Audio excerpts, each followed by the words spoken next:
আগে দাদা আসলো, তারপরে বাবা, তারপরে নাতি। কিন্তু যাওয়ার সময় এমন হয় এখনো দাদা বেঁচে আছে, দাদা নিজের হাতে নাতির কবরটা খনন করে, দাদা নিজের হাতে নাতিকে দাফন করে। হে যুবক, ও পর্দার অন্তরালের মা গো, অহংকারের কারণে আজকে যত ঝগড়া দ্বন্দ্ব তৈরি হয় রে মা। স্বামীর সাথে তোমার মোহাব্বত নাই, এর কারণ হলো তোমার মধ্যে অহংকার।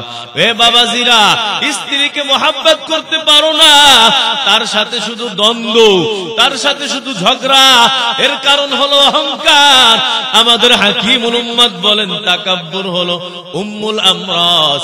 হে যুবকের দল, আল্লাহর কসম, তাকাব্বুর যদি তোমার মধ্যে থাকে, এটা এমন একটা রোগ রে বাবা, এই রোগে আরো হাজার রোগ বানায়। তাকাব্বুরের কারণে হিংসা করলো রে যুবক। যার মধ্যে তাকাব্বুরি আছে, যার মধ্যে অহংকার আছে, ওই মানুষটার মধ্যে হিংসা আছে। আমার পয়গম্বর বলে, এর যুবক ভাই, যারা পরিমাণ হিংসা যদি থাকে, তোমার আমলনামাকে এমন ভাবে জ্বালাইয়া দেয় যেমনি ভাবে লাকড়িকে আগুন জ্বালাইয়া দেয় রে বাবা। অহংকার নিয়ে যেমন জান্নাতে যাওয়া যায় না, এর যুবক, ওই হিংসাটা নিয়াও মালিকের জান্নাতে মালিক তোমাকে যাইতে দিবে না রে বাবা।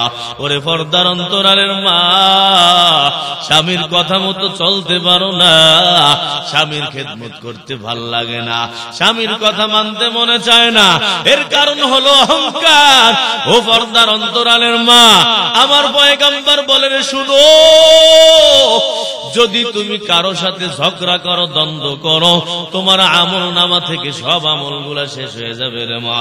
আমার নবী বলেন, ওয়াফাসাদু যাতিল বাইনি হিয়াল হালিকা, যদি দুই দ্বন্দ্ব লেগে যায়, এর যুবক, আজকে ওই যে তাকাইয়া দেখো, বিভিন্ন জায়গায় মারামারি লাগে, সব যুবকের দল, সব অল্প বয়সী ছেলে পেলে এক লাগে মিলে মারামারি করলো। আল্লাহর কসম, হে যুবক, আমার কোন নবী যৌবনকালে মারামারি করছেনি? আমাদের কোন নবী যৌবনকালে ইয়াবা, গাঁজা, মদ খাইছেনি?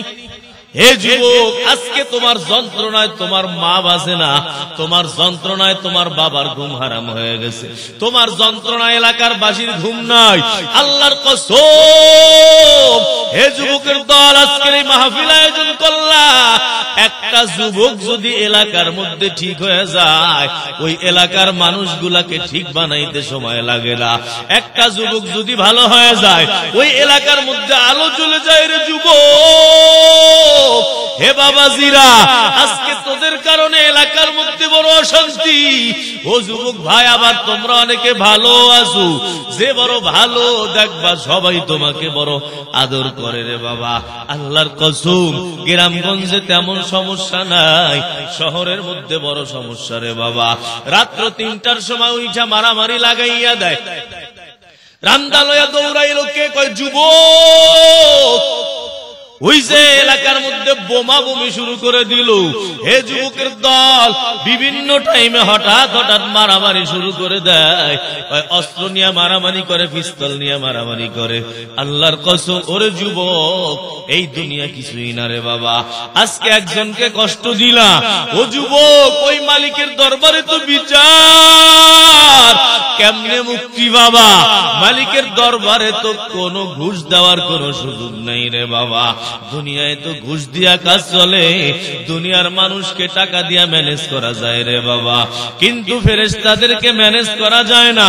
ও পর্দার অন্তরালের মা গো, সন্তানগুলোকে এজন্য ছোটকাল থেকে নামাজি বানান, এদেরকে ছোটকাল থেকে দিনদার বানায়া দেন। কেমনে বানাবেন? ও মা, আপনারাও দিনদার হয়ে যান, ও বাবা, আপনিও দিনদার হয়ে যান। আল্লাহর কসম, মা বাবা যদি দিনদার হয়, ওই সন্তান বদকার কোনোদিনও হবে না রে বাবা। আজকে আমাদের বিভিন্ন ঝামেলা, আমাদের আমলের মধ্যে সমস্যা, আমল ঠিক নাই, মা বাবার আমল ঠিক নাই, যার কারণে সন্তানগুলো মানুষ হয় না। ও মা, ওই সন্তানের দোষ দিয়া কোনো লাভ নাই। আগে আপনি 100 ভাগ মালিককে মানেন, দেখবেন আপনার সন্তানটাও 100 ভাগ মানবে। ও বাবাজি, আপনি মালিককে 100 ভাগ মানেন, দেখবেন আপনার সন্তানটাও আপনাকে 100 ভাগ মানবে, আল্লাহকে 100 ভাগ মানবে। এই সন্তান গাঁজা খাবে না, এই সন্তান বিড়ি খাবে না, সিগারেট খাবে না রে বাবা। এই সন্তান বড়দেরকে বড়দের সাথে বেয়াদবি করবে না। ও যুবক ভাই, আল্লাহর কসম, আমার নবী বলেন, মাল্লাম ইয়ারহাম সগীরানা ওয়া লাম ইউআক্কির কাবীরানা ফালাইসা মিন্না। যে বড়কে সম্মান করে না, ছোটকে বড়কে সম্মান করে না, ছোটকে স্নেহ করে না, হে যুবক, আমার পয়গম্বর বলেন ওই মানুষটা, ওই যুবকটা আমার উম্মত না, সে আমার উম্মতের কাতারে নাই, সে আমার উম্মত হতে পারে না। হে যুবকের দল, ও পর্দার অন্তরালের মা গো, আল্লাহর কসম, অহংকার জন্মগতভাবে সবার মধ্যে আছে। হে বাবাজিরা, আমার আল্লাহ বলে সাবধান, অহংকার হলো আমার চাদর, তোরা আমার চাদর নিয়ে টানাটানি করবি না, আমার চাদর নিয়ে টানাটানি করার সুযোগ আমি দিব না। যদি টানাটানি শুরু করো, সোজা জাহান্নামে ফালায়া দিব। এটা আমার গুণ, এটা আমার সিফাত। এর যুবক, আল্লাহর গুণ নিয়ে যদি টানাটানি করো, আল্লাহর কসম, আমার মালিক তোমাকে ছাড় দিবে না রে বাবা। ওই মালিকের জাহান্নামে কিন্তু জ্বলতে পারবা না রে বাবা। ওই মালিকের জাহান্নাম বড় কঠিন। এর যুবক, একটু কল্পনা করো, ওই কবরের মধ্যে কেমনে থাকবা? ওই কবরের তো চতুর্দিকে মাটি, বাড়িতে কত দামি দামি বিছানা, কিন্তু কবরে কোনো বিছানা নাই রে বাবা। 1000 বিঘা জমির মালিক, তার কবরটাও 3.5 হাত। হে বাবাজিরা, ওই কোটি কোটি টাকার, 1000 কোটি টাকার মালিক, তার কাফনের কাপড়টাও বাবা একেবারে কম দামি। ওই যে টাকার অভাব নাই, তার কবরের মধ্যেও কিন্তু একটা বিছানা বিছানো হয় নাই। ও পর্দার অন্তরালের মা গো, একটু বালিশে মাথা লাগাইয়া কল্পনা করবা, বালিশে মাথা লাগাইয়া চিন্তা করবা, ওই কবরে শুয়ে আছি গো আমি, চতুর্দিক থেকে সাপে আইসা আমাকে কামড়ানো শুরু করলো। এর যুবকের দল, কল্পনা করো, 70 থেকে 99টা সাপ ওই কবরের মধ্যে দিয়া রাখছে রে বাবা। এত মারাত্মক সাপ, তাফসীর ইবনে কাসিরের মধ্যে লেখলো, এই সাপ ওই জাহান্নামীকে কেমনে আযাব দিবে রে বাবা। এক একটা সাপ জাহান্নামীর 2 ঠোঁটের মধ্যে কামড় দিয়া পুরা চামড়া গুলা ঘষায়া ফেলবে। এত বিষ রে বাবা। এই সাপ যদি দুনিয়ায় নিঃশ্বাস নিত রে যুবক, আল্লাহর কসম, দুনিয়ার কোনো কিছুই বাঁচত না, দুনিয়ার সব ধ্বংস হয়ে যাইত। এই বড় মারাত্মক সাপ, উটের গলার মতো মোটা মোটা সাপ রে বাবা, এইগুলা কামড়াইব। এর যুবক, ও বড় লোক বাবাজিরা, একটু মোরাকাবা করো। তোমার ঘরের মধ্যে কত এসি লাগাইছো, কত সুন্দর করছো রে বাবা। ওই কবরে এসি লাগানোর কোনো সুযোগ নাই। 1000 এসিও যদি লাগাও, ওই কবর কোনোদিন ঠান্ডা হবে না। ওই কবর ঠান্ডা বানাইতে আমল লাগবে। ও পর্দার অন্তরালের মা গো, আমল যদি নিয়া না যাও, ওই কবর ঠান্ডা হবে না। আমার মালিকের ওই বড় অহংকার মালিকের গুণ, এই গুণ নিয়ে যারা টানাটানি করবা, আমার মালিক তোমাদেরকে ছাড়বে না। হে যুবকের দল, আল্লাহর কসম, যারা দ্বন্দ্ব করবা, যারা ঝগড়া করবা, আমার পয়গম্বর বলেন 2 জনে যদি ঝগড়া লাগাইয়া দাও, এর সমস্যা কি? কয় এর কারণে তোমার আমল নামায় কিচ্ছু থাকবে না। আমার পয়গম্বর বলেন, ফাসাদু যাতিল বাইনি হিয়াল হালিকা। 2 জনের মধ্যে যদি দ্বন্দ্ব হয়, এই দ্বন্দ্বরে বাবা তোমার সব একেবারে হলক বানায় দিবে। হলক বানায় দিবে মানে কি? মাথার চুল হলক করবে না, আমল নামাকে হলক করে দিবে। আরে যুবক, আমল নামাকে হলক করবে, এর মানে হলো তোমার আমল নামা একটাও তালাশ করে পাবা না। মালিকের দরবারে যাবা, দেখবা নামাজ আমল নামায় নাই। হজ করছিলা, কিন্তু হজ কইরা আসার পরে ঝগড়া করছু। হে যুবক, আল্লাহর কসম, ওই কবরে গিয়া হজের আমল পাবা না, ওই জান্নাতে গিয়া হাসরের ময়দানে গিয়া হজ তালাশ করে পাবা না রে বাবা। যদি হজকে তালাশ করে পেতে যাও, ঝগড়া দ্বন্দ্ব বন্ধ করতে হবে। হে যুবকের দল, এর কারণ হলো অহংকার। ও মা, স্বামীকে নিয়ে মহব্বতের সাথে চলো, কারণ এই জুটি আমার মালিক আসমান থেকে বানাইয়া পাঠাইছে। এরে মা, তোমার সাথে যে মালিক যার জুটি লাগাইলো, তার থেকে তুমি অন্য জায়গায় যাইতে পারবা না। রুহের জগৎ থেকেই জুটি লাগাইয়া দিল। ও যুবক রে, যার সাথে তোমার বিবাহ হলো, আল্লাহর কসম, এই জুটি আমার আল্লাহ তাআলা বানায় দিছে রে বাবা। এই জুটি যদি আল্লাহ দেয়, আল্লাহর জুটির উপরে খুশি হয়ে যাও। বউকে কষ্ট দিবা না, ওই মাকে কষ্ট দিবা না, কাউকে কষ্ট দিবা না। আল্লাহর কসম, আল্লাহ তাআলা ফেরেশতা বানায়া রাখলো। এর যুবক, এক ফেরেশতা তোমার কপালে থাকে। ওই ফেরেশতার ডিউটি হলো, যেই বান্দা মালিকের জন্য নিজেকে ছোট মনে করে, ওই বান্দাকে ওই ফেরেশতা বড় বানায়া দেয়। এর যুবকের দল, আমাদের সাথে 3 দল ফেরেশতা মালিক দিয়ে দিল। একদল ফেরেশতা হলো যারা তোমাকে আমাকে সহযোগিতা করে, সহযোগী ফেরেশতার জামাত। হে যুবকের দল, এই সহযোগী ফেরেশতার জামাত কতজন রে বাবা? এদের জামাতের সংখ্যা হলো, কয় তোমার আমার দেহের মধ্যে 360টা জোড়া আছে রে বাবা। এই প্রত্যেকটা জোড়ার মধ্যে একজন একজন ফেরেশতা আল্লাহ রাইগা দিছে। হে যুবক, ওই মোবাইল চালাইতে গিয়া যে গুনাহ করতে গিয়া আঙ্গুলটা লড়াও, এটাও আমার ফেরেশতা লড়াইয়া দেয়। ওরে যুবক, ফেরেশতা যদি তোমার অঙ্গগুলাকে না লড়ায় রে যুবক, অঙ্গ লড়াইতে পারবা না। গুনাহ করতে রওনা দিছো, হাইটা হাইটা যাও। হে যুবকের দল, ওই যে হাইটা হাইটা গুনাহের দিকে যাও। যদি ফেরেশতা জোড়াগুলাকে না লড়াইতো, হাইটা হাইটা গুনাহের দিকে তুমি যাইতে পারত না। আমার মালিক বড় দয়ালু, তুমি বান্দা গুনাহ করো, তাও আমার মালিক ফেরেশতা দিয়া তোমার সহযোগিতা করে। এর চেয়ে দয়াময় মালিক আর দুনিয়ায় নাই রে যুবক। আমার আল্লাহর চেয়ে দয়াময় আর কেউ নাই রে বাবা। ওই যে পয়গম্বর ইব্রাহিম আলাইহিস সালাম, আল্লাহ তাআলার বড় বুজুর্গ পয়গম্বর, ওনার একটা গুণ ছিল, উনি মেহমান ছাড়া কোনো বেলা খানা খাইতেন না।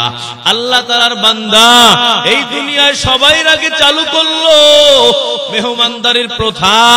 ইব্রাহিম আলাইহিস সালাম থেকে শুরু হয়েছে একজনে আরেকজনকে দাওয়াত দিয়ে খাওয়ানোর প্রথা, মেহমানদারি করানোর প্রথা রে বাবা। এর আগে এই জমিনের মধ্যে মেহমানদারির কোনো সিস্টেম ছিল না। ওই ইব্রাহিম নবী যখনই খাবার খাইতে বসতো, মেহমান ছাড়া খাইতো না। হে যুবক, একদিন দুপুর বেলা খাবার খাইতে বসছেন, কিন্তু কোন মেহমান তালাশ করে পায় না। আল্লাহর বান্দা আল্লাহর কাছে বলে, আল্লাহ তুমি তো ভালো করেই জানো আমি মেহমান ছাড়া খাবার খাই না। ওরে মালিক, আজকে দুপুরের খাবার খাওয়ার সময় হয়ে গেছে আমার, কিন্তু এখনো কোনো মেহমান পাই না। রব্বুল আলামিন দয়া করে মেহমান পাঠাইয়া দাও। আল্লাহর বান্দা দস্তরখানা বিছাইয়া খাবার নিয়ে অপেক্ষায়, তাকাইয়া দেখলো একজন বুড়া মানুষ লাঠির মধ্যে ভর দিয়া খুন খুন খুন খুন করে আসতেছে। হে যুবক, পয়গম্বর ইব্রাহিম তাকে স্বাগতম জানাইলেন। স্বাগত জানাইয়া ওই দস্তরখানের মধ্যে বসাইলে রে বাবা। দস্তরখানে বসার পর পয়গম্বর ইব্রাহিম নবী বলল, এ বাবাজিরা তাড়াতাড়ি, এ বাবাজি খাবার খাইতে হলে আগে বিসমিল্লাহ বলো, বিসমিল্লাহ ছাড়া তো খাবার খাওয়া যায় না রে বাবা। ওই বেচারা বলে, ও পয়গম্বর, আমি তো হলাম বিধর্মী মানুষ, আমি তো মুসলমান না, আমি তো বিসমিল্লাহ বলবো না। যদি তোমার খাবার খাওয়াইতে মনে চায় তুমি আমাকে খাবার খাওয়াইতে পারো, আর যদি মনে না চায় আমি তোমার তোমার খাবার খাওয়ার আমার দরকার নাই। পয়গম্বর ইব্রাহিম নবী বলে, হে বান্দা, ওই মালিক তোরে খাওয়ায়, মালিক তোরে লালন পালন করে, মালিক তোরে সবকিছু করে রে বান্দা। ওই মালিকের নামে বিসমিল্লাহ পড়বা। এটা বুঝি তোমার ভালো লাগে না? যাও, আমার এখানে খাবার খাওয়ার দরকার নাই। আরে যুবক, আল্লাহর বান্দাকে ওই পয়গম্বর তাড়াইয়া দিল। ইহুদি চলে গেল, পয়গম্বরকে আল্লাহ তাআলা ওহী নাযিল করে বলল, রে পয়গম্বর, কি ব্যাপার, কেন আমার বান্দাকে তাড়াইয়া দিলা? আমার বান্দার 70 থেকে 80 বছর বয়স। ও পয়গম্বর, আমার বান্দা এই 70-80 বছর বয়সের মধ্যে জিন্দেগি তো একবার আমাকে আল্লাহ বলে ডাকে নাই, আমাকে মালিক বলে স্বীকার করে নাই। আমি কিন্তু আমার বান্দার একবেলা খাবারও কোনোদিন বন্ধ করি নাই। আমি আমার বান্দাকে সকালেও খাওয়াইছি, আমি আমার বান্দাকে দুপুরেও খাওয়াইলাম, আমি আমার বান্দাকে রাত্রেও খাওয়াইলাম। ও পয়গম্বর, যদি আমি যদি এত বড় দয়ালু হতে পারি, আমার নাফরমানি করলো, আমি তার খাবার বন্ধ করি নাই, আপনার মাত্র একটা কথা শুনে নাই, আপনি কেন খাবার বন্ধ করলেন? ও পয়গম্বর যান, আমার বান্দাকে ডাইকা তাড়াতাড়ি নিয়ে দস্তরখানে বসেন। পয়গম্বর ইব্রাহিম ওই বান্দাকে ডাইকা আনলো। হে যুবকের দল, বান্দা বলে, পয়গম্বর, কেন আপনি আমাকে ডাইকা আনতে গেছেন? আমি তো আগেও বিসমিল্লাহ বলি নাই, এখনো তো আমি বিসমিল্লাহ বলবো না, আমি এখনো বিসমিল্লাহ বলবো না, কেন আপনি আমাকে ডাকলেন? ও পয়গম্বর, ইব্রাহিম নবী বলে, আগে খাবার খাও, তারপরে তোমাকে আমি বলতেছি। আল্লাহর বান্দা কয়, না না, আগে আমি খাবার খাবো না, আগে আমি শুনতে চাই, কি জন্য আপনি আমাকে আবার ডেকে আনলেন? ওই আল্লাহর বান্দা নাজর বান্দা। হে যুবকের দল, এখন পয়গম্বর বলে, শুনু, আসল কারণ হলো, তোমাকে যখন তাড়াইয়া দিলাম, আমার আল্লাহ আমার কাছে ওহী নাযিল করছেন, ওহী নাযিল করে বলছেন, হে ইব্রাহিম, আমার বান্দাকে তাড়াতাড়ি ডাইকা খানা খাওয়াও। আমার বান্দা এত বছর নাফরমানি করে, তারপর আমি আমার বান্দাকে না খাওয়াইয়া রাখি না। এর যুবক, ওই যে তাকাইয়া দেখো, রাত্রে বেলা নামাজ না পড়িয়া ঘুমাইছো, তোমার মালিক তোমাকে ঘুমের মধ্যে পাহারাদারি করছে। তোমার মালিক চাইলে ঘুমের মধ্যে মারতে পারতো নি। এরে যুবক, ওই মালিকের নাফরমানি করে ঘুমাইলা, মোবাইলে গুনাহ করতে করতে ঘুমাইলা, টিভি চালাইয়া টিভি দেখতে দেখতে ঘুমাইলা। আল্লাহর কসম, আমার মালিক তোমাকে আরামে ঘুম পড়াইছে রে বাবা। ওই ঘুমের মধ্যেও ফেরেশতা দিয়া পাহারাদারি করলো। আমার আল্লাহ তোমার প্রতি কর দয়াময় রে বাবা। হেরে যুবকের দল, ফজরের নামাজ পড়ো নাই, কিন্তু সকালের নাস্তা মালিক না খাওয়ায় রাখে নাই, ঠিক কিনা?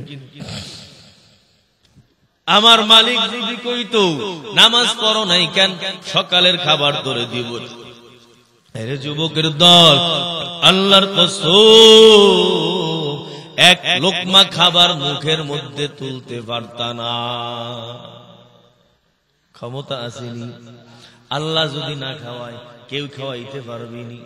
আল্লাহর কসম, এত গুনাহ করো, তারপরও আমার আল্লাহ তোমাকে না খাওয়াইয়া রাখে না রে বান্দা। হেরে যুবকের দল, পয়গম্বর যখন বলল, আমার আল্লাহ তোমাকে এত বছর নাফরমানি করে, আমি ওকে না খাওয়াইয়া রাখি না, তোমার একটা নাফরমানি করছে, কেন না খাওয়াইয়া রাখলা? হেরে বান্দা, এই জন্য আমি তোমাকে ডাইকা আনলাম। আল্লাহর বান্দা বলে, হুজুর, আগে আমাকে কালিমা পড়ান, তারপরে আমি আপনার সাথে খানা খাবো।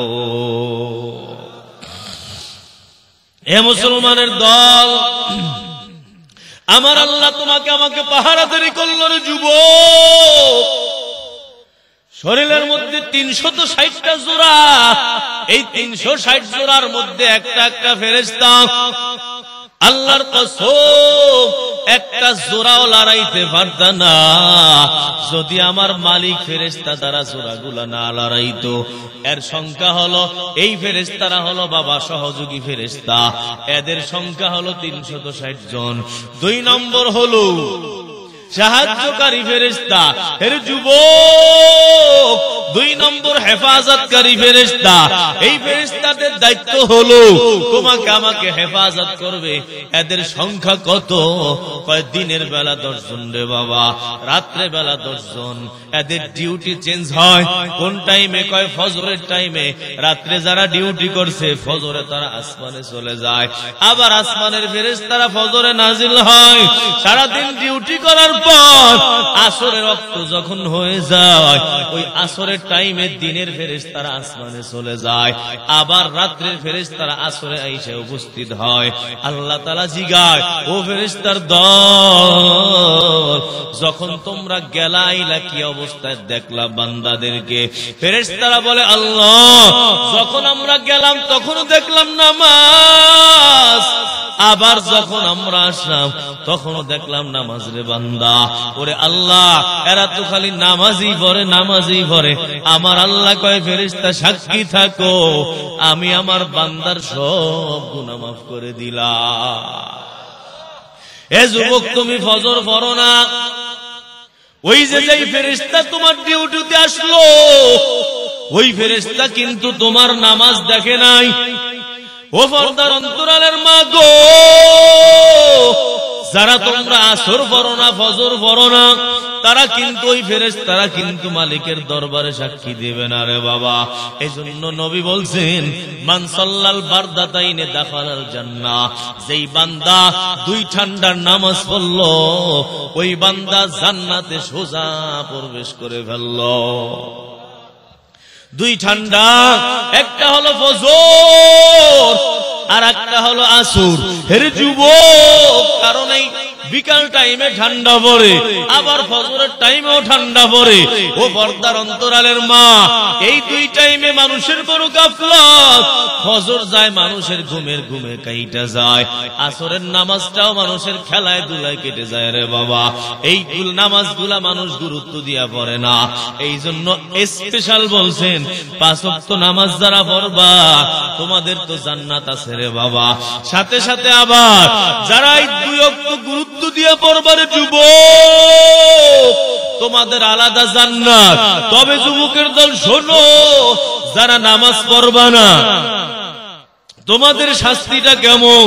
আমার পয়গম্বর বলে, ওয়াকানা ইয়াউমাল কিয়ামাতি মা ফিরআউন ওয়া হামান, যারা নামাজ পড়বা না তোমার হাসর হবে বাবা ফিরআউনের সাথে।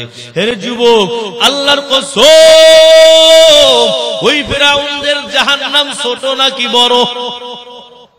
শুধু বড় না, অনেক বড়। ও মুসলমানের দল, কারণ ফিরআউনের মতো এত ঘৃণিত মানুষ দুনিয়ার মধ্যে দ্বিতীয়টা নাই, ঠিক কিনা জোরে বলেন?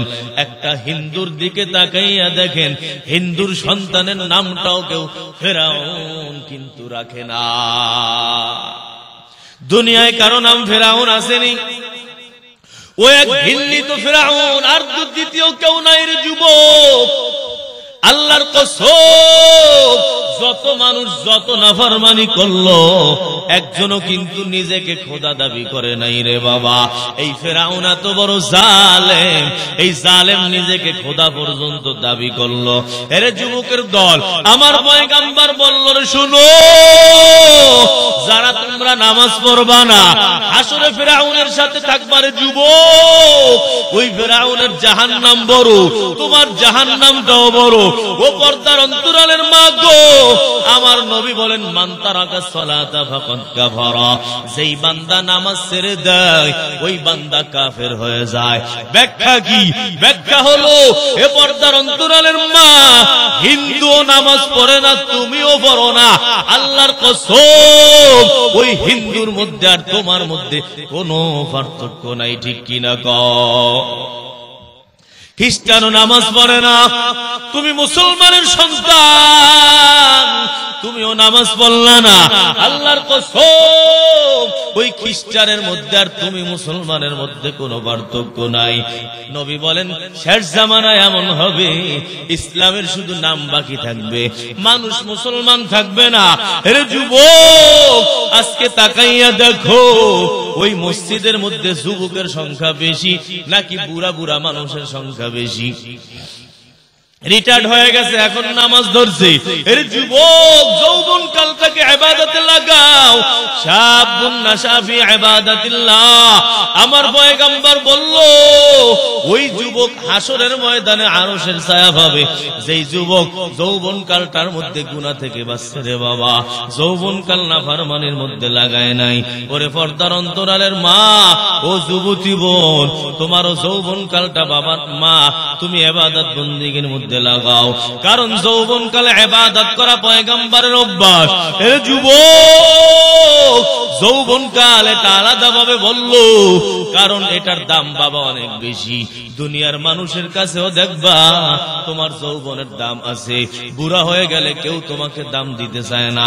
তোমার গায়ে শক্তি আছে, তুমি যুবক 24-25 বছর বয়স, দেখবা একজনে তোমার কাছে মেয়ে বিবাহ দিবে, আর এক বুড়া যদি বিবাহ করতে চায়, আল্লাহর কসম বুড়ার কাছে কেউ মাইয়া দিবে না। দিবেন বুড়া বাবাজি যারা আছেন, আপনারা যদি কোন যুবতী মাইয়া বিয়ে করতে চান দিবে? দিব না। কেন? কয় যৌবন কাল শেষ হয়ে গেছে। সরকারের কাছেও যৌবন কালের দাম। কয় যে বুড়া হয়ে যায় পরে সরকার কয় আমরা জানগা, চাকরি করুন লাগবো না। ঠিক কিনা? রাগ হয়েছেন নি আপনি? হ্যাঁ, বুঝতেছেন কথা? কিছু কণ্ঠান না। আল্লাহ এই যৌবন কালের দাম অনেক বেশি।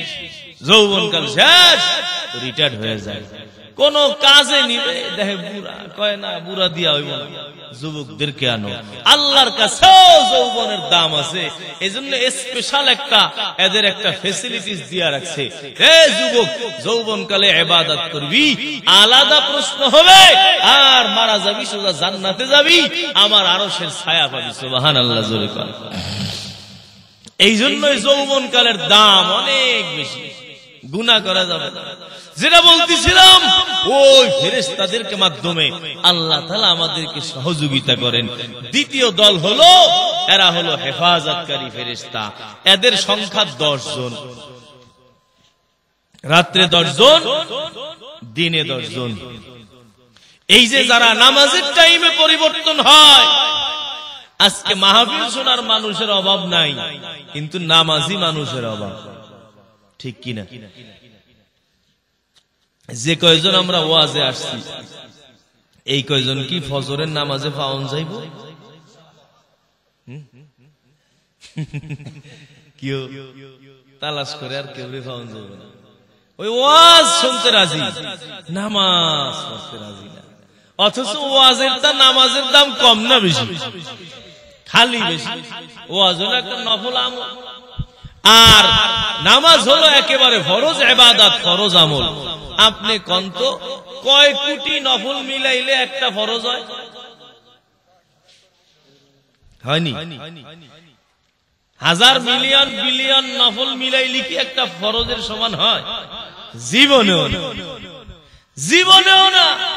তাহলে বোঝা গেল এই যে ফরজের কত দাম, অথচ ফরজের গুরুত্ব আমাদের নাই, নফল নিয়ে আমরা সবাই বড় ব্যস্ত। ঠিক কিনা? জোরে করে। এই জন্য এই নামাজের গুরুত্ব অনেক বেশি। রাসূল বলছেন, যারা নামাজ পড়বা না তোমরা সব ফিরাউনের দল। ঠিক কিনা? হে ভাই রাগ করেন না, ফিরাউনের দল কইলাম কেন? ফিরাউন হলো তাদের লিডার। ফিরাউনের সাথে যখন জাহান্নামে থাকবে তখন সবাই ফিরাউনের দল না? ইন্না লিল্লাহ। অথচ আমাদের কারো খবর নাই যে আমি ফিরাউনের দলে যোগ দিলাম। হে যুবকেরা, আজকে মাহফিলের আয়োজন করছো, কালকে থেকে তোমরা মসজিদে যাবা। ঠিক কিনা? জোরে কোন? না হলে 1000 মাহফিল দ্বারা কোনো লাভ নাই, 1000 মাহফিল কইরা কোনো ফায়দা নাই যদি নামাজ ঠিক মতো না পড়ো। রাজি আছো তো যুবকেরা? নামাজ পড়বেন কেডা কেডা? জাগান তো, নারায়ে তাকবীর। আল্লাহ আমাদেরকে কবুল করেন। আলহামদুলিল্লাহ। নামাজ ছাড়া মুসলমান হয় না, মুসলমানের খাতায় নামই থাকে না। এই 10 জন ফেরেশতা যে পাহারা দেয়, এরা কে কোথায় থাকে? কয় সামনে একজন, পেছনে একজন, ডানে একজন, বামে একজন, চতুর্দিকে 4 জন রে বাবা। আপনি রাস্তা দিয়ে হাঁটেন, 4 জন ফেরেশতা আপনাকে আগে আগে পাহারা দেয় রে বাবা। ওই যে এমপি মন্ত্রীর দিকে তাকাইয়া দেখো, এমপি মন্ত্রী যখন রাস্তা দিয়ে যায়, চতুর্দিকে তার পাহারাদার রে বাবা। প্রধানমন্ত্রীর পাহারাদারের অভাব নাই। আমার আল্লাহ তাআলা তোমাকে আমাকে 24 ঘন্টা পাহারাদারি করলো। তোমার সামনে ফেরেশতা, ও পর্দার অন্তরালের মা গো, তোমাকেও আমার মালিক ফেরেশতার মাধ্যমে পাহারাদারি করলো। রাস্তায় হাঁটো, যেখানেই চলো, যেখানেই হাঁটো, তোমার ডানে বামে সামনে পিছনে 4 জন, 2 বাহুতে 2 জন, এই হলো মোট 6 জন। এরে যুবক, 2 ঠোঁটের মধ্যে 2 জন। এই 2 ঠোঁটের ফেরেশতার দায়িত্ব হলো যেই বান্দা বান্দি দুরূদ শরীফ পড়ব, ওই দুরূদটা নিয়ে মদিনার মধ্যে পৌঁছায় দিবে রে বাবা। এই দুরূদের এত বরকত রে যুবক, ও পর্দার অন্তরালের মা গো, এই দুরূদের বরকতে তোমার মনের আশা পুরা করবে আমার আল্লাহ। আব্দুল হাই আরিফি বলেন, এ যুবক শোনো, দুনিয়ার এমন কোন কাজ নাই যেগুলা দুরূদের মাধ্যমে উসুল করা যায় না রে বাবা। কেমনে, কি দলিল? কয় দুরূদ যখন পড়ো, মালিকের নবীর জন্য দোয়া করলা, আল্লাহকে বললা, আল্লাহ তোমার নবীর উপর রহমত নাজিল করো, তোমার নবীর উপর বরকত নাজিল করো। আল্লাহুম্মা, হে আল্লাহ, সাল্লি আলা মুহাম্মদ, মুহাম্মাদের উপর রহমত পাঠাও। আমরা নিজে কিন্তু দোয়া করতেছি না, মালিককে দায়িত্ব দিয়ে দিলাম, ও মালিক তুমি রহমতটা নিয়ে পৌঁছায় দাও, বরকতটা নিয়ে পৌঁছায় দাও।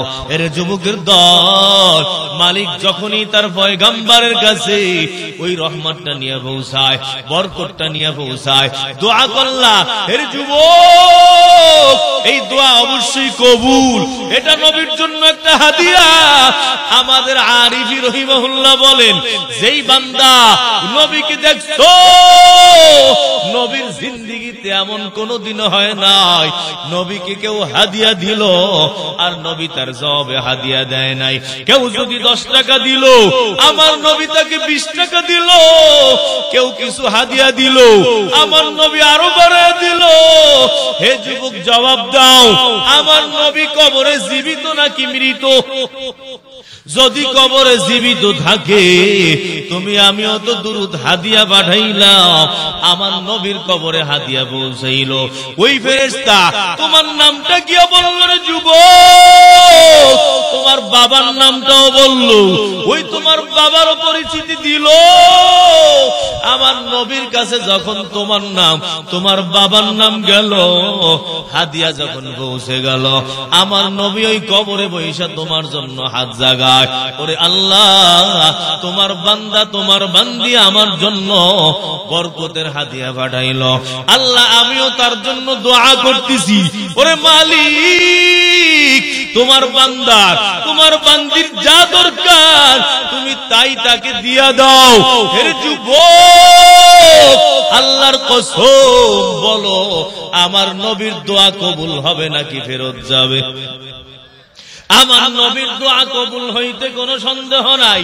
যতবার দুরূদ পড়বা, ততবার আমার মালিক তোমার জন্য কবর থেকে দোয়া করবে রে বাবা। ও পর্দার অন্তরালের মা, সংসারে শান্তি নাই, বেশি বেশি দুরূদ পড়ো, আল্লাহর নবীর দোয়ায় শান্তি আসবে। ওরে যুবতী পর, বিবাহ হয় না, বেশি বেশি দুরূদ পড়ো, আল্লাহর নবীর দোয়ায় তোমার বিবাহ শাদীর ব্যবস্থা হয়ে যাবে। হেরে যুবক, চাকরি পাও না, ওই যে দুরূদ পড়ো, ওই ভন্ডে ফিরের তাবিজ লয়ে কোনো লাভ নাই রে বাবা। তাবিজের পিছনে দৌড়াইও না। হেরে যুবক, আমল করো, দুরূদ শরীফ পড়ো, চাকরির ফয়সালা করবো আমার আল্লাহ। আল্লাহর কসম, ওই মালিকের হুকুম ছাড়া তুমি চাকরি পাবা না। সুতরাং মালিকের আপন হয়ে যাও, তোমার চাকরির কোনো অভাব হবে না। যা যা দরকার দুরুদের আমল করো, দেখবা তোমার সবকিছু উসুল হয়ে যাবে রে বাবা। ওই যে কবরের আযাব মা, সেটাও দুরুদের বরকত রে বাবা। হেরে যুবকের দল, ওই যে হাসানে বসরির কাছে গেল, এক মহিলা গেল, গিয়া বলতেছে, ও আল্লাহওয়ালা, আমার একটা মেয়ে মারা গেছে, গত কয়েকদিন হয় আমার মেয়েটা কবরের মধ্যে চলে গেল, আমার মেয়েটার কবরের হালাত জানি না, আপনি এমন কোন আমল বলে দেন যে আমলের বরকতে আমার মেয়ের কবরটা দেখতে পাবো। হাসানে বসরি বলে, ও মা যাও, গিয়া 4 রাকাত নামাজ পড়বা, রাত্রে বেলা ঘুমের আগে 4 রাকাত নামাজে দাঁড়াইয়া যাবা। প্রত্যেক রাকাত নামাজের মধ্যে সূরা ফাতিহার পরে সূরা আল হাকুমুত তাকাসুর, সূরা তাকাসুর পড়বা, আমল করো। 4 রাকাত নামাজে এই একটা সূরাই পড়বা। নামাজ পড়ার পর দুরূদ শরীফ পড়তে পড়তে ঘুমাইয়া যাবা, পাক পবিত্র বিছানায় ঘুমাইবা। আল্লাহর বান্দি আমল করলো। হেরে যুবকের দল, আমল করতে করতে আল্লাহর বান্দি ঠিকই তার মেয়ের কবরে দেখলো, কবরটাকে আল্লাহ স্বপ্নে দেখায়া দিল, কিন্তু বান্দি দেখে তার মেয়ের কবরটা বড় খারাপ অবস্থা, মেয়ের কবরের মধ্যে বড় আযাব।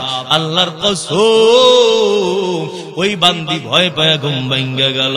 হাসানে বসরির কাছে আসলো, ও হাসানে বসরি, আমল তো করলাম, মেয়েকেও তো দেখলাম, কিন্তু মেয়ের হালাত বড় খারাপ দেখলাম, মেয়ের কবরে বড় আযাব দেখলাম, তার কবরটা তো এত ভালো দেখি নাই, কি আমল করা যায়? কিছু আমল যদি আপনি বলে দিতেন।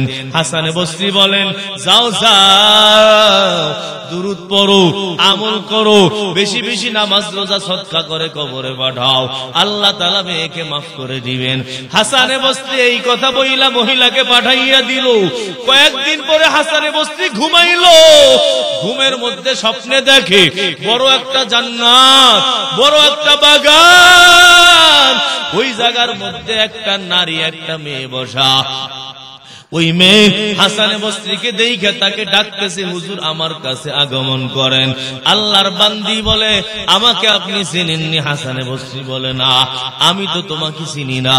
ওই মেয়েটা বলতেছে, হুজুর আমি হলাম ওই মেয়ে, আমার জন্য, আমাকে দেখার জন্য আমার মা আপনার কাছে গেছিল রে হুজুর, আমার মা আপনার কাছ থেকে আমল নিয়ে আসছিল।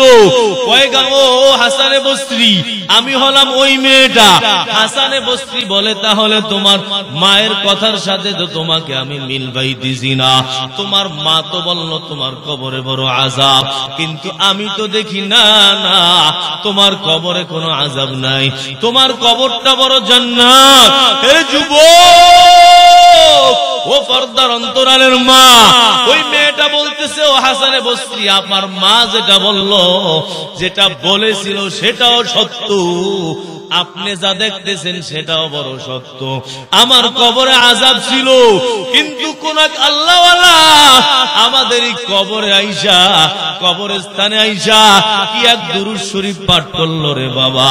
এই দুরূদের বরকতে আমি সহকারে 70,000 মুর্দাকে আল্লাহ তাআলা মাফ করে জাহান্নাম থেকে বাঁচাইয়া সোজা জান্নাতের মালিক বানায় দিয়েছে। হেরে যুবকের দল, আল্লাহর কসম, জাহান্নাম থেকে বাঁচতে চাও, দুরূদের আমল বেশি বেশি করো। জান্নাত পাইতে চাও, দুরূদের আমল বেশি বেশি করো রে বাবা। এর চেয়ে দামি আমল দ্বিতীয়টা নাই। আমার মালিক কোনো আমল করে না, আমার মালিক নামাজ পড়ে না, আমার মালিক রোজা রাখে না, আমার মালিক ওরে যুবক হজ করে না, যাকাত দেয় না, কিন্তু আমার মালিক দুরূদ পড়ে। ইন্নাল্লাহা ওয়া মালাইকাতাহু ইউসাল্লুনা আলান নবী। এই আয়াতে আমার আল্লাহ বলল, নিশ্চয় আল্লাহ এবং তার ফেরেশতার দল সবাই মিলে নবীর উপরে দুরূদ পড়ে। হে মুমিনের দল, তোমরাও মালিকের বন্ধুর উপর দুরূদ পড়া শুরু করে দাও।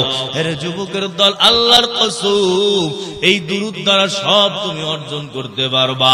2 জন ফেরেশতা তোমার আমার ঠোঁটের মধ্যে পাহারা দেয়। হে যুবক, এরা পাহারাদারি করে, আবার এদের দায়িত্ব হলো দুরূদ পড়লে দুরূদটা পৌঁছায়া দেয়।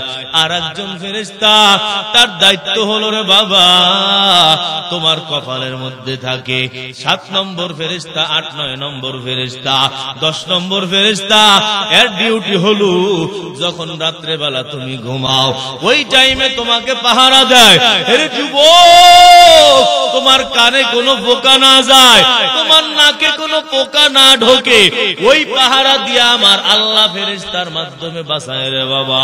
তুমি ঘুমাইয়া আছো, তোমার কোনো খবর নাই, তেলা পোকা যদি ঢুইকা যায় বাঁচানোর ক্ষমতা নাই রে যুবক।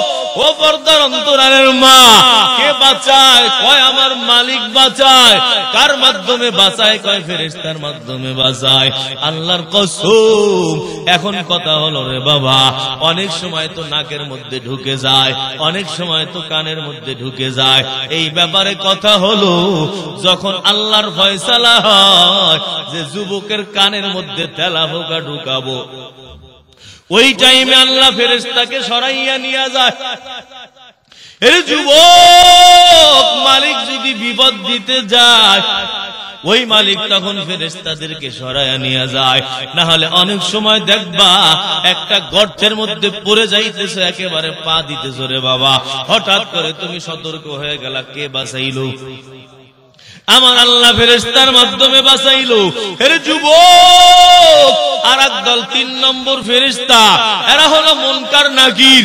2 কাঁধে 2 জন ফেরেশতা তোমার আমার নেকের কাজ লেখে, গুনাহের কাজ লেখে। এদের মধ্যে আমির হলো বাবা যে বান্দা, যেই ফেরেশতা নেকের কাজ লেখে ডান কাঁধের ফেরেশতা, ডান কাঁধের ফেরেশতা আমির, বাম কাঁধের ফেরেশতা হলো মামুর। ডান কাঁধের ফেরেশতা নেকের কাজ লেখে, বাম কাঁধের ফেরেশতা গুনাহের কাজ লেখে। নেকের কাজ লিখতে কারো অনুমতি লাগে না, গুনাহের কাজ যেই ফেরেশতা লিখলো, গুনাহ করার পর ওই ডান কাঁধের ফেরেশতার থেকে অনুমতি নাই। গুনাহ করছে লেখমুনি, ওই ফেরেশতা কয় না না, আমার আল্লাহর বান্দাকে একটু সুযোগ দাও, 1 ঘন্টা দেখো আল্লাহর বান্দা তওবা করে কিনা। কারণ তওবা করলে তো আবার মুছে ফেলতে হবে, সুতরাং অপেক্ষা করো। যদি দেখো তওবা করে আর গুনাহ লিখতে হবে না। 1 ঘন্টা পর কয় এখনো তো তওবা করে নাই, কয় আরো 1 ঘন্টা অপেক্ষা করো। এভাবে 3 বার অপেক্ষা করায় যখন বান্দা তওবা করে না, ওই ফেরেশতা তখন অনুমতি দিয়া দেয়, গুনাহটা লেগে গেল। আরে যুবক, তুমি নেকের কাজের নিয়ত করছো, সাথে সাথে তোমার আমলনামায় নেকি লেখা হয়, কিন্তু গুনাহের নিয়ত করছো, নেকি লেখা হয় না। গুনাহ করার পরেও লিখতে দেরি করা হয়। এর কারণ হলো তোমার আল্লাহ বড় দয়ালু, আমার আল্লাহ তাআলা বড় দয়ালু। আল্লাহর কসম, ওই মালিকের সে দয়াময় আল্লাহ দ্বিতীয়টা কেউ নাই রে বাবা। হে যুবকের দল, এই মালিক তোমাকে ফেরেশতা দিয়ে পাহারাদারি করলো, আর আজকে তুমি এত অহংকার করো। এই অহংকার করার কারণ হলো আল্লাহ তাআলা তোমাকে আমাকে আগুন দ্বারা বানাইছে রে বাবা। আগুন দ্বারা বানাইলো, আগুনের মধ্যে অহংকার। এখন নিজের চিকিৎসা যদি না করো, অহংকার নিয়ে কবরে গেলে সোজা জাহান্নামে যেতে হবে, ঠিক কিনা গ। 2 নম্বর যেই পদার্থের মাধ্যমে বানাইলো, ওই পদার্থের নাম হলো পানি। হে যুবক, পানির একটা খাসলাত হলো, পানির মধ্যে একটা গুণ হলো, পানি বিভিন্ন আকার ধারণ করে। তাকে সাদা পাত্রে রাখবা, দেখবা পানির কালার সাদা দেখা যায়। কালো পাত্রে রাখবা, দেখবা পানির কালার কালো। নীল পাত্রে রাখবা রে যুবক, দেখবা পানির কালার নীল দেখা যায় রে বাবা। সবুজ পাত্রে রাখবা, দেখবা পানির কালার সবুজ দেখা যায়।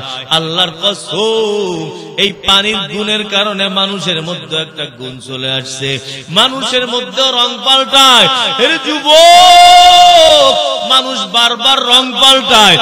ও যুবক, যখন তুমি মাহফিলে আসছো তখন তোমার মাথায় টুপি আছে, কিন্তু মাহফিল থেকে যাওয়ার পর দেখা যাবে আর মাথায় টুপি নাই। এর যুবক, মসজিদে গেছো, তোমার রং ভিন্ন, স্কুলে গেছো আবার তুমি রং পাল্টায় ফেলাইছো, ওই যে নাচ গান দেখতে গেছো ও জায়গাও তুমি রং পাল্টাই ফেলাইছো, কেন হাজার রং? এর যুবক, আমার পয়গম্বরের রং ধারণ করো। আমার আল্লাহ বলল, সিবগাতাল্লাহ ওয়া মান আহসানু মিনাল্লাহি সিবগা, আল্লাহর রং ধারণ করো। আল্লাহর রঙের চেয়ে ভালো রং দুনিয়ায় নাই। যদি জান্নাত পাইতে চাও, আল্লাহর রং ধারণ না করলে জান্নাত পাবা না। আল্লাহর দলের রং যেটা, এর যুবক, ওই রং লাগাও, তাহলেই তো তুমি আল্লাহর মোহাব্বতের বান্দা হবা।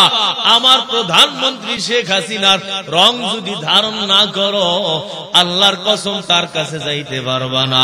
তুমি যদি বিএনপির রং লাগাও, তোমাকে ওই প্রধানমন্ত্রী গেট খুলবে না।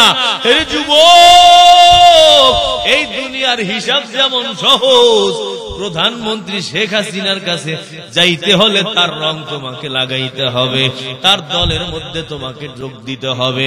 যদি তার দলে যাইতে তার রং লাগানো লাগে, আল্লাহর কসম আল্লাহর দলে যাইতেও আল্লাহর রং লাগানো লাগবে। ওই যে যুবক মুখের মধ্যে দাড়ি নাই, আল্লাহর কসম এই দাড়ি না, এটা কিন্তু ইবলিস শয়তানের রং, আমার মালিকের রং না, ইহুদি খ্রিস্টানদের রং। হে যুবক, দাড়ি কাটা কত বড় গুনাহ, কয় দুনিয়ায় দ্বিতীয় এত বড় গুনাহ নাই। তুমি ঘুমাইয়া আছো, ঘুমের মধ্যে আমল নামায় গুনাহ লেখা হয়। নামাজে আছো, সেখানেও কবিরা গুনাহ। তাওয়াফ করতেছো, সেখানেও কবিরা গুনাহ। রে যুবক, এর কারণ হলো দাড়ি রাখা ওয়াজিব, মিনিটে মিনিটে আদেশ আসতেছে, আর তুমি আদেশ লঙ্ঘন করতেছো। যত লঙ্ঘন করবা ততগুলো কবিরা গুনাহ লেখা হবে রে বাবা। আল্লাহর কসম, ওই মালিকের রং যদি ধারণ করতে চাও, মুখের মধ্যে দাড়ি রাখো। হেরে যুবক, ওই টাকটার নিচে কাপড় পরো, এটা আমার মালিকের রং না। ওই যে তুমি প্যান্ট শার্ট পরো, এটা আমার মালিকের রং না। আমার মালিকের রং কোনটা? পয়গম্বরের চেহারা সুরাতের যে রং, ওটা হলো মালিকের রং। ও পর্দার অন্তরালের মা, তুমিও তো রং চেঞ্জ করো, এক এক জায়গায় যাও, এক এক রং তুমি ধারণ করো। আল্লাহর কসম, আল্লাহর রং কোনটা? কয় পর্দায় চলবা, এটা হলো আমার মালিকের রং। পর্দার খেলাফ করবা, এটা কিন্তু শয়তানের রং। মানুষ দুই দলে বিভক্ত হয়ে যাবে, এক দল যাবে জান্নাতে, আর এক দল যাবে জাহান্নামে। কয় জান্নাতে যাবে কারা? যারা মালিকের রং ধারণ করবার যুবক, তোমরা মারা যাবার সোজা জান্নাতে যাবা। আর একটা হলো শয়তানের দল, এরা শয়তানের রং ধারণ করবে, যাদের মধ্যে আমল নয়। ওরে যুবক, আল্লাহর রং ধারণ না কইরা ওই শয়তানের রং যদি ধারণ করো, ওই মালিকের জান্নাত কোনদিন পাবা না। আল্লাহর কসম, আল্লাহর রং সব সময় ধারণ করতে হবে। কয় রং পাল্টানো, এটা হলো ইবলিস শয়তানের একটা খাসলাত, এটা হলো মুনাফিকদের একটা খাসলাত। মুনাফিকরা যখন নবীর কাছে যায়, তখন গিয়া বলে, ও নবী, আমরা আপনার দলের লোক। আবার নবীর কাছ থেকে গিয়া ওই কাফের মুশরিকদের কাছে যখন যায়, তখন গিয়া বলে, ইন্না মাআকুম, নিশ্চয় আমরা তোমাদের সাথেই। ওদের কাছে গেছিলাম ঠাট্টা বিদ্রুপ করার জন্য। ইন্না মুস্তাজিউন, আমরা ঠাট্টা বিদ্রুপ করলাম। এরে যুবকের দল, এই পানির কারণে তোমার আমার মধ্যে রং পাল্টানোর অভ্যাস হয়ে গেছে। আল্লাহর কসম, মালিকের রং পাল্টানো যায় না রে বাবা। মালিকের রং ধারণ করো। যারা সুদ খাও, তোমরা কিন্তু মালিকের রং ধারণ করো নাই। যারা ঘুষ খাও, তোমরা মালিকের রং ধারণ করো নাই। ওরে যুবক, যেই জায়গায় সুদ আছে, ঘুষ আছে, ওই জায়গার মধ্যে তুমি যাও না রে বাবা। যেখানে নাফরমানি আছে, ওই জায়গার মধ্যে তুমি যাও না। যারা নাফরমানি করো, তোমরা ইবলিস শয়তানের রং ধারণ করলা। যেই বান্দা কবিরা গুনাহ করলো, ওই বান্দা ইবলিস শয়তানের রং ধারণ করলো। আল্লাহর কসম, এই রমজান আসলো তাকওয়া দেওয়ার জন্য। তাকওয়া কেমনে বাবা? কয় একটা গুনাহ কইরাও তুমি মুত্তাকি হইতে পারবা না। আমার হযরত, আমার শেখ আল্লামা পীরে কামেল শাহ আব্দুল গফফার দামাত বারাকাতুহুম বলেন, হে বান্দা, যদি তুমি জান্নাতে যাইতে চাও একটা গুনাহ নিয়েও জান্নাতে যাইতে পারবা না, একটা গুনাহ থেকে বাঁচতে হবে। আমার হযরত বলেন, আব্দুল্লাহ ইবনে আব্বাস riwayat করলো, কবিরা গুনার সংখ্যা হলো বাবা 700। কেউ যদি জান্নাতে যাইতে চাও এই 700 কবিরা গুনাহ থেকেই বাঁচতে হবে। 699টা থেকে বাঁচছো, একটা থেকে বাঁচো নাই। এই একটা গুনাহই তোমাকে জাহান্নামে নিয়ে যাবে। হেরে যুবকের দল, ও পর্দার অন্তরালের মা গো, জাহান্নামের 7টা দরজা খোলা, কারণ বড় বড় 7টা গুনাহ। এই 7 গুনাহ থেকে যদি না বাঁচো, জাহান্নামের দরজা যদি বন্ধ না করো, আল্লাহর কসম ওই জান্নাতে তুমি ঢুকতে পারবা না। জাহান্নামের দরজা খোলা থাকবো, ওই দরজায় তোমাকে টাইনা নিয়ে যাইবো। ও বাবাজিরা, এই রমজানে যদি তাকওয়া ওয়ালা না হইতে পারলা, গুনাহ মাফ করাইতে না পারলা, তাহলে বাবা নবীর বদদোয়ায় পড়ে যাবা। বদদোয়া করলো সাইয়্যিদুল মালাইকা, আমিন বলল সাইয়্যিদুল আম্বিয়া, ওই জিবরিল বলল পয়গম্বর, বাউদা মান আদরাকা রমাদান ফালাম ইউগফার লাহু, ওই বান্দা ধ্বংস হয়ে যাক যেই বান্দা রমজান পাইল কিন্তু গুনাহ মাফ করাইতে পারল না। আমার পয়গম্বর বলেন আমিন। এরে বাবাজিরা, পয়গম্বরের দোয়া জিবরিল আমিনের বদদোয়ার পয়গম্বরের আমিন কোনদিন বিফলে যাবে না রে বাবা। রমজান যদি পাইতে চাও, রমজানের বরকত যদি পাইতে চাও রে যুবক, খালি রোজা রাখলে হবে না। একটা কবিরা গুনাহ করবা, তোমার রোজা ভেঙে যাবে। একটা নাফরমানি করবা, তোমার রোজা ভেঙে যাবে। আল্লাহর কসম, রোজা হালকা হয়ে যাবে রে বাবা। রং পাল্টাবা না রে বাবা, সব সময় এক রং ধারণ করবা। পানির আরেকটা গুণ হলো, পানি সুবিধাবাদ জিন্দাবাদ, যেখানে নিচু পায় সেখানে পানি দৌড়ায়। আমাদের মধ্যে এমন অবস্থা, যেখানে আরাম, যেখানে দুনিয়া পাওয়া যায়, ওই দিকে আমরা দৌড়াই রে যুবক। আল্লাহর কসম, সুবিধাবাদ জিন্দাবাদ হইলে আমার মালিককে তালাশ করে বাবা না। 3 নম্বর যেই জিনিস দ্বারা আল্লাহ তোমাকে আমাকে বানাইলো, ওই জিনিসের নাম হলো রে বাবা বাতাস। তোমার আমার জন্মের মধ্যে, সৃষ্টির মধ্যে আল্লাহ বাতাস দিয়ে রাখছেন। বাতাসের একটা গুণ হলো, এই বাতাস শুধুমাত্র সুনাম সুখ্যাতি চায়, সব জায়গার মধ্যে ছড়ায়া যায়। বাতাস শুধু ছড়ায়া যাইতে চায়। এর কারণে মানুষের মধ্যেও সুনাম সুখ্যাতি পাওয়ার বড় লোভ থাকে রে বাবা। মানুষ ভাইরাল হওয়ার ধান্দায় থাকে, সুনাম সুখ্যাতি পাওয়ার লোক থাকে। এটাও বড় কবিরা গুনাহ। যদি জান্নাতে যাইতে চাও, সব কিছু গোপন রাখবারে বাবা। নামাজ পড়ছো গোপন, তাহাজ্জুদ পড়ছো যুবক, গল্প করা যাবে না। হজ কতবার করছো, এর গল্প করা যাবে না। কত হাজার দান করছো, এর গল্প করা যাবে না। এরে যুবকের দল, আমাদের বুজুর্গরা বললেন, নেকি করা ওর দরিয়া মে ডাল, নেকি করে করে নদীর মধ্যে ফালায়া দাও। দেখবা এক কিয়ামতের ময়দানে এটা মণিমুক্ত হয়ে আল্লাহর দরবারে উপস্থিত হবে। আর যদি খালি বলে বেড়াও, এরে যুবক, ও বুড়া বাবাজিরা, আমলের কথা মানুষকে যত বলবা তত হালকা। আমল নিয়া মালিকের কাছে যাইতে পারবা না যদি বেশি বেশি গল্প করো। এর পর্দার অন্তরালের মা, যা ইবাদত করলা কারো কাছে বলবো না, সব মালিকের কাছে গোপন রাখো, দেখবা তাহলে জান্নাতে যাইতে পারবা। 4 নম্বর যে জিনিস দ্বারা আল্লাহ আমাদেরকে বানাইলো, ওই জিনিসের নাম হলো বাবা মাটি। মাটির মধ্যে একটা খারাপ গুণ হলো, এই মাটির মধ্যে কিছু বললে সবকিছু তাকে ময়লা বানাইয়া দেয়। মানুষের মধ্যে এই মাটির কারণে যুবক, মানুষের মধ্যে অবৈধ যৌন চাহিদা, এই অবৈধ যৌন চাহিদাও ময়লা।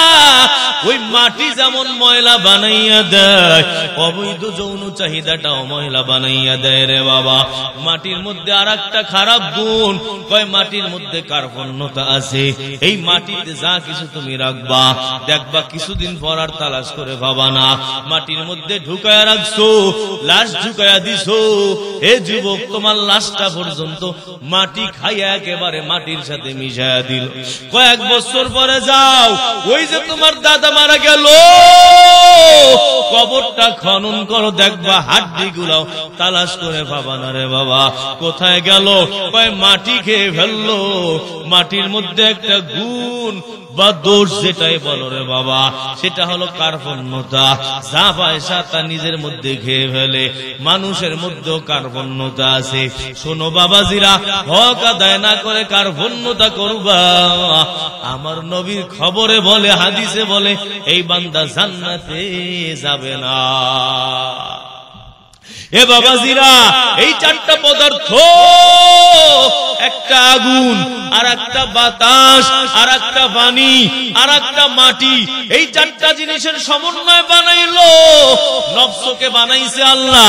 এর যুবক, এই জন্য নফসের মধ্যে যত গুনাহ, নফসের মধ্যে যত অন্যায়, নফস মানুষকে জাহান্নামে নিতে চায়। আল্লাহর কসম, এই জন্য মাটির যে তৈরি খাবার, এটাও বাবা নফসের খাবার। নফসকে যত দুনিয়ার খাবার দিবা, এই নফস তত মোটা হবে রে বাবা। আল্লাহর কসম, মালিককে পাইতে চাইলে এই নফসকে মোটা বানানো যাবে না। নফসের খাবার কমাও, এর যুবক, রুহের খাবার বাড়াও। দুইটা জিনিস, একটা হলো নফস, আর একটা হলো রুহু। নফস মানুষকে গুনাহের দিকে নেয়, রুহু মানুষকে জান্নাতের দিকে নেয়। যেটার খাবার দিবা, ওইটা বড় শক্তিশালী হয়ে যাবে। যদি নফসের খাবার দাও, শক্তিশালী হয়ে তোমাকে খালি গুনাহ করাবে। নামাজে যাইতে দিবে না, নজর বাঁচাইতে দিবে না, ওই গীবত বন্ধ করতে দিবে না, গান শোনা বন্ধ করতে দিবে না। এর যুবক, গান শোনো, কত বড় গুনাহ। কয় এত বড় গুনাহ মনে হয় দ্বিতীয়টা নাই।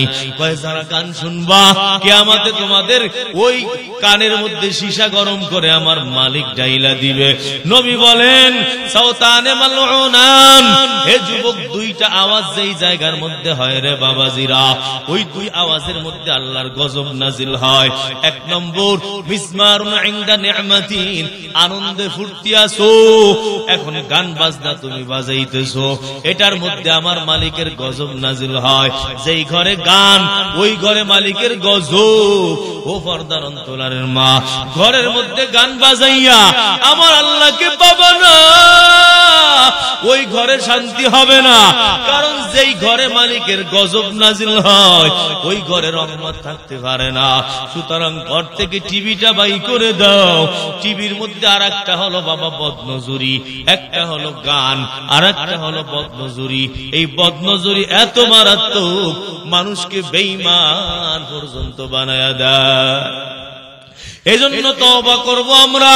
হে যুবক, আজকের মাহফিল সফল হবে যখন এই মাহফিল থেকে তওবা করে যাবারে বাবা। আর নাফরমানি করব না, আর গুনাহের কাজ করব না, আর দাড়ির মধ্যে ফুল লাগাবো না, টাকনুর নিচে কাপড় পরবো না, কোরআন শরীফ পড়তে পারি না, এখন থেকে কোরআন শরীফ শিখবো, মা বাবার খেদমত করব। হে যুবক, মা বাবার খেদমত ছাড়া দুনিয়াও পাবা না, আখিরাতেও পাবা না। আমার পয়গম্বর বলল, আল জান্নাতু তাহতা আকদামিল উম্মাহাত, জান্নাত হলো মায়ের পায়ের নিচে। মায়ের পায়ের নিচে যদি দুনিয়ায় না যাও, ওই জান্নাতে যাইতে পারবা না। ও পর্দার অন্তরালের মা, স্বামীর খেদমত করো। আমার নবী বলছেন, লাউ কুনতু আমুরু আহাদান আন ইয়াসজুদা লি আহাদিন লা আমারতুল মারআতা আন তাসজুদা লি যাওজিহা। আল্লাহ ছাড়া যদি কাউকে সিজদা করা যাইতো, আমি নবী তাহলে বলতাম মহিলারা স্বামীর কদমে সিজদা দাও। আল্লাহর পরেই স্বামীর মাকাম। ও মা, তবে শোনো, স্বামী গুনাহ করতে বললে গুনাহ করা যাবে না, তার খেদমত করো, জান্নাত পাবা। ও বাবাজিরা, স্ত্রীকে কষ্ট দিবা না, স্ত্রীকে কষ্ট দিলে তুমিও জাহান্নামে যাবা। তওবা করো, আর গুনাহ করব না। কার কার তওবা করার নিয়ত আছে? দুটি হাত আমার আল্লাহকে জাগাইয়া দেখাও। ও আল্লাহ তওবা করলাম, আর জিন্দেগিতে নামাজ কাজা করব না। মুরাব্বিরাও হাত জাগাইলো, একদিন পরে রমজান চলে আসতেছে, আমাদের তওবা কবুল করো, আমাদেরকে মাফ করে দাও। আল্লাহ সুদ খাবো না, ঘুষ খাবো না, কোন নাফরমানি করব না। ও আল্লাহ তোমার কথা মতো চলবো, নবীর তরিকায় চলবো। আল্লাহ দয়া করে আমাদের সবাইকে তুমি মাফ করে জান্নাতের মালিক বানায় দাও, আমিন।